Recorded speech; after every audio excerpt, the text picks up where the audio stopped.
15 वर्षापूर्वी पोरगी जर नवऱ्याच्या घरी निघली तर आई तिला सांगत होती पोटभर खायचं आणि दणकून काम करायचं. तक्रार आली तर तू येईन मी ये. आता ह्या 5-6 वर्षापासून आई डायरेक्ट सांगती एखादा महिना पाय सगळ्यांचा अंदाज घेऊन ये, नाही तर पाहुणा इकडे घेऊन ये, खाल्ल्या वावरात कांदे वाटणं करीन पण तो क्षण भरायचं नाही. इतक्यात घरी कीर्तनात बसलेली तुझ्या पोरीचा तुझा फक्त 4 दिवस फोन नाही, फक्त बॉटवर कर. आजचं पाकिट देतो मी तुला, कर बॉटवर.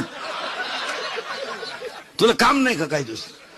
तिकडे मर ना कांद्यात रॉप चिंबट ना, दुसऱ्याची घर का आलं बिगडीत. उठपळ पुरीला फोन, उठपळ पुरीला. बरं विचारी ती काय जीवली का काय घालून गेलं, बोंबील बाजली खाती. आवळ्याचा बाजार नाही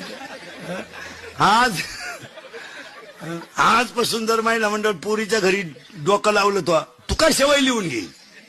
दिवाळी खात नाही तू ले कसं